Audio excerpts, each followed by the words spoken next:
Good news, everybody. This is Tech coming directly to you through the power of the internet via the YouTube website. Uh,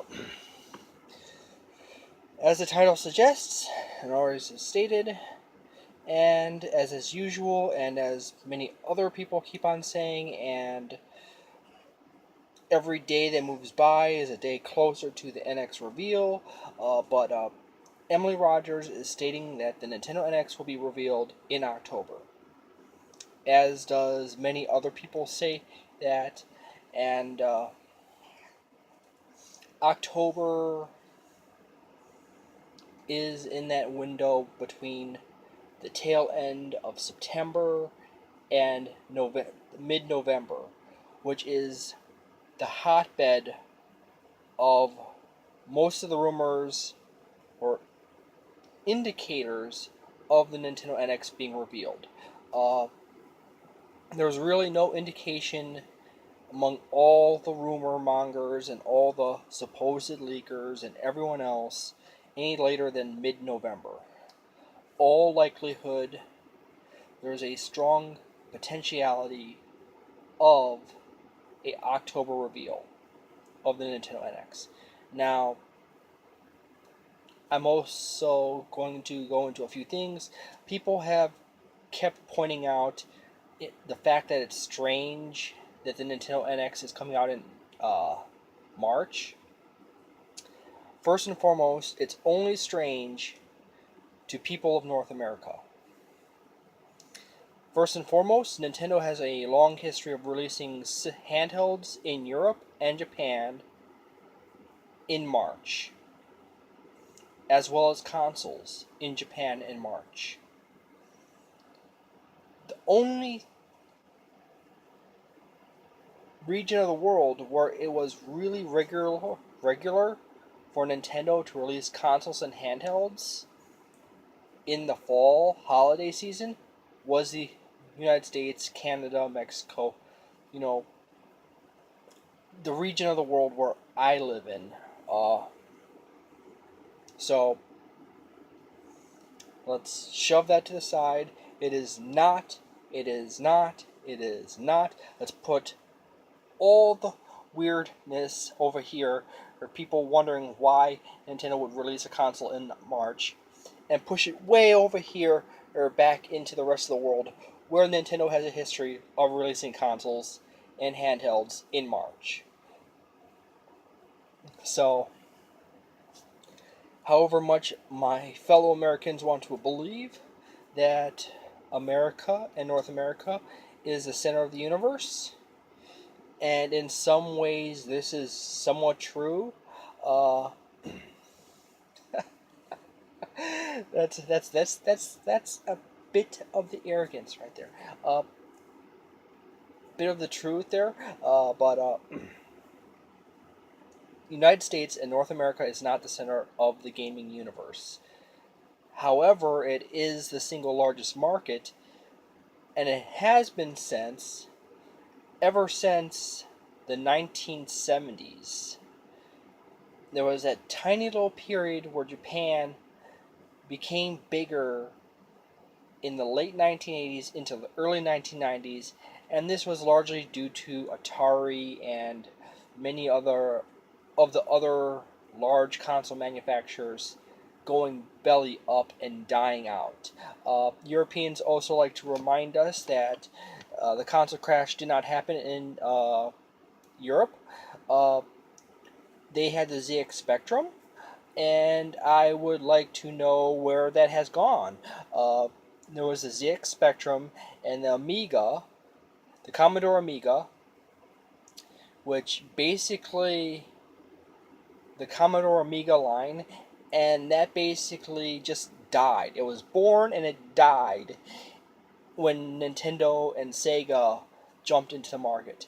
The truth be told, however much the Europeans want to think it, the console crash started in the United States and it rippled outward, but it was a time to delay ripple, okay?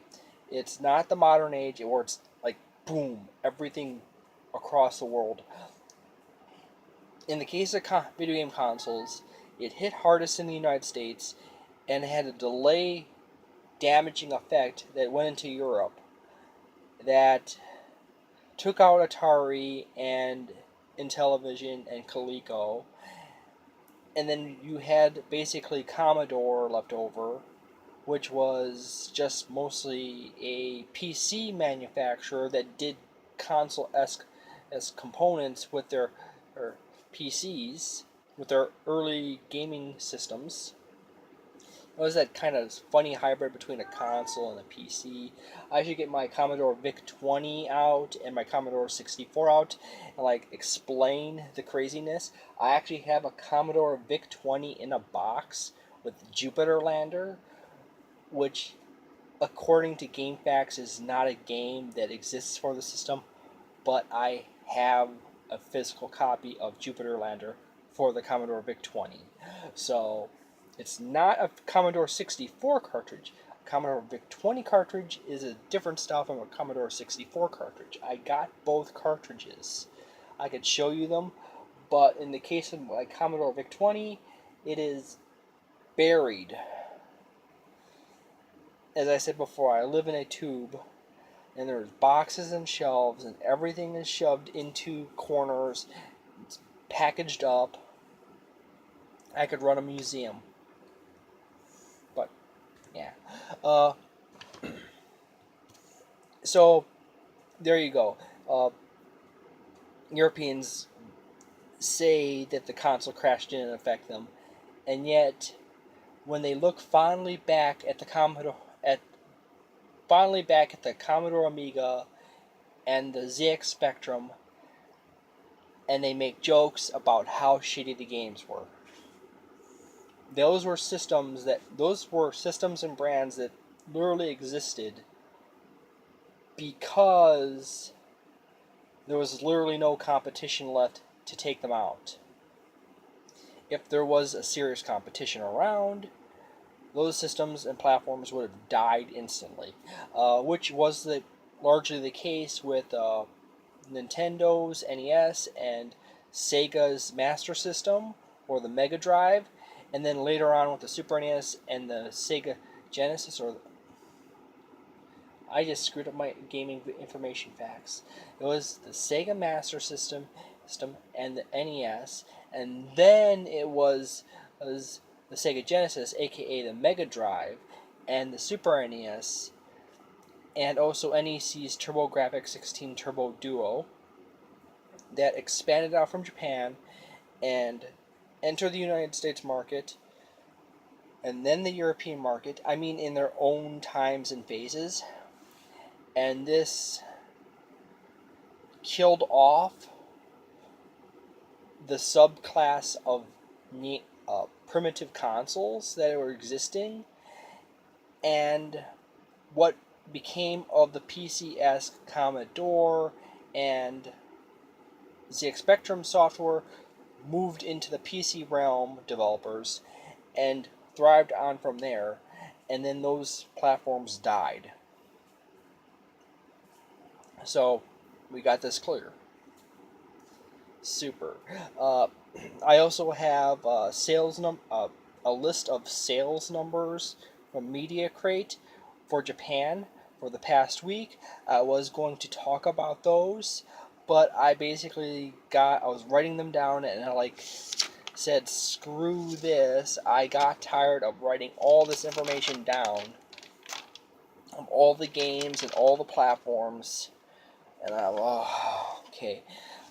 I will do a video on that later, after this one, but it's pretty much a Sony Nintendo party, with Nintendo being the dominant as far as hardware is concerned. Sony, as for the Sony platforms, that is more respectable in software, but Nintendo still dominates hardware in Japan. The 3DS, the new 3DS lines, the Wii U still are number one. Oddly enough, the PlayStation 3 outsold the PlayStation 4. Same thing with the PlayStation Vita. The PlayStation Vita outsold the PS4. Uh, I will cover that in a later video. If you really want me to cover that, just please tell me so in the comments. If you really want me to do stuff like that more regularly, just tell me. I will do it. I'll do it in another video. But if you really want to hear more of that stuff, please tell me. Thank you very much for watching my videos. Please consider subscribing. That way you can get these videos directly to you in a more timely fashion. And please consider supporting my channel in a multitude of ways. I am not talking about giving me money. I don't have a Patreon or anything like that. But just simply, show up, say hi, bye, comment. Well, saying hi is commenting. But thank you very much for just listening to me ramble about video games and news. Have a wonderful day. Thank you so much, and so long, and thank you for all the fish.